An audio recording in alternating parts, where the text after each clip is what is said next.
You ever notice how we're always trying to connect the dots? It's like we're hardwired to do it. We cook up these elaborate stories to explain why our favorite team won, or why a stock suddenly went up, or even why we bumped into an old friend at the grocery store. We're basically explanation-seeking machines, living in a world that, a lot of the time, just operates on pure, unadulterated chance. Right, and this quote from Leonard Mlodinow just nails it. It really gets to the heart of the conflict we're talking about today. Our brains are built, from an evolutionary standpoint, to find a cause for every effect. What made that rustling sound in the bushes? It was a survival instinct. But the problem is, reality doesn't always play by those rules. The truth is, so much of what happens is just randomness. And our brains have a really, really hard time just accepting that. And I love this metaphor because it's so perfect. Think about the night sky, right? The stars are just scattered randomly up there. But for thousands of years, we've been connecting them, drawing lines and seeing meaningful shapes. Orion's Belt, the Big Dipper, you name it. The stars themselves, they have no idea they're in a constellation. The pattern isn't actually in the sky, it's in our heads. And we do this with everything, not just stars. So yeah, let's take a closer look at this constellation-making brain of ours. Because this pattern-seeking engine we've all got is really at the root of so many of our misjudgments about how the world actually works.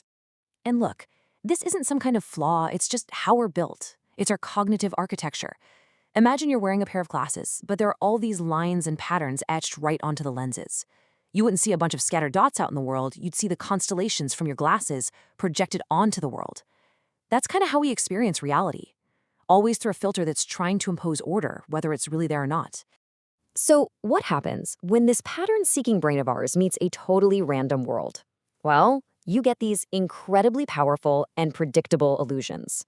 These are tricks of the mind where we start seeing very definite patterns in what is actually just random noise. Okay, first up, the big one, the gambler's fallacy. Let's say you flip a coin and you get heads 5 times in a row. What does your gut tell you is coming next? Come on, be honest. Most of us feel like tails is due. It just has to be. But here's the reality check. The coin has no memory. It has no idea what happened on the last flip. Every single flip is a totally independent event. The odds are always and will always be 50-50. And this isn't just a thought experiment. The slide shows a real-world example, and it's wild. Back in 1913, at a casino in Monte Carlo, the roulette ball landed on black 26 times in a row. Can you imagine? As that streak kept growing, people started betting absolute fortunes on red because they were so convinced the universe had to balance itself out. They lost millions. The roulette wheel, of course, was completely oblivious. All right, next up, we have the clustering illusion. Our brains, they really hate seeing things scattered evenly, but they love clumps. When we see a bunch of events grouped together, our first instinct is to find a reason why. But here's the thing that's so hard to wrap your head around. Truly random data isn't evenly spaced. It naturally forms clusters and empty spots.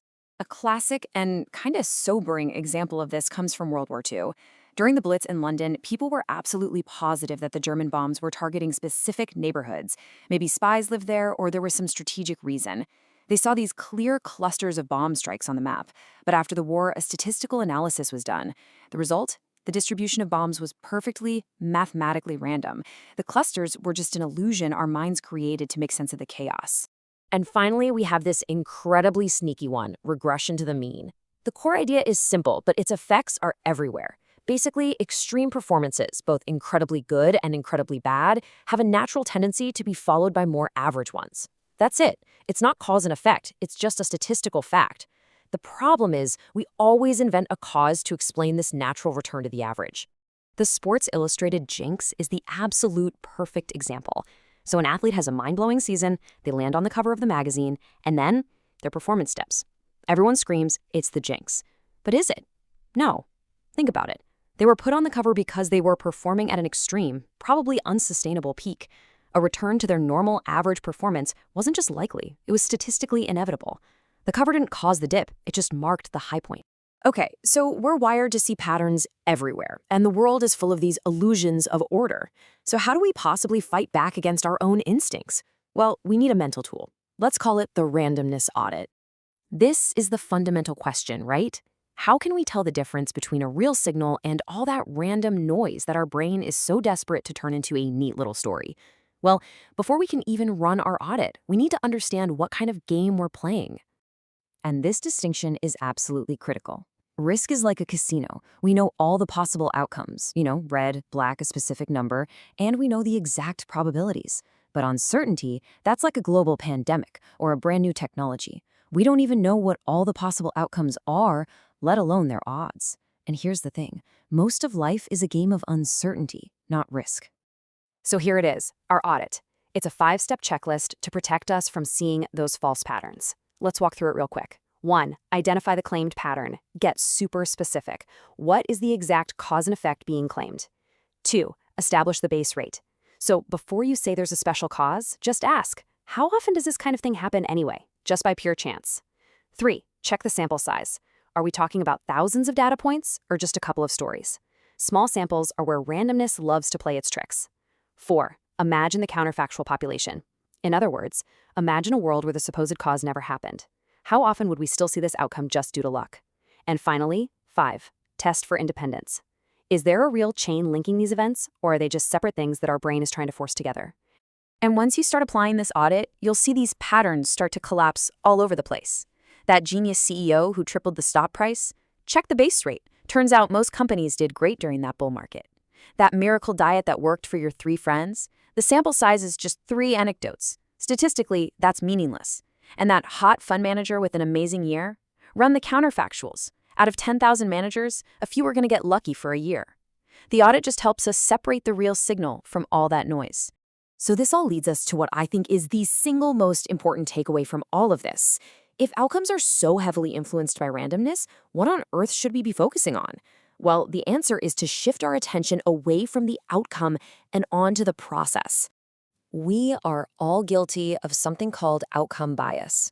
If a crazy, risky bet happens to pay off, we look back and say, wow, what a brilliant decision. If a smart, well-reasoned choice fails because of bad luck, we say, that was a bad decision. But that's a huge mistake. A good process can lead to a bad outcome, and a terrible process can get lucky. You can't confuse the two. So what's the bottom line here for us? It means we need to stop trying to control outcomes. We can't. The world is just too random for that. What we can do is focus relentlessly on building and refining the best possible decision-making process. That is the only thing you truly have control over, and honestly, it's the only fair way to judge your thinking, or anyone else's. And I really want to leave you with this thought from Paul Graham. Accepting randomness isn't being pessimistic or defeatist. It's actually a sign of intellectual maturity. It's about moving past our primal instinct to see human intention and grand designs in every single thing that happens, and instead, just appreciating the powerful and often beautiful role that pure chance plays in shaping our entire world.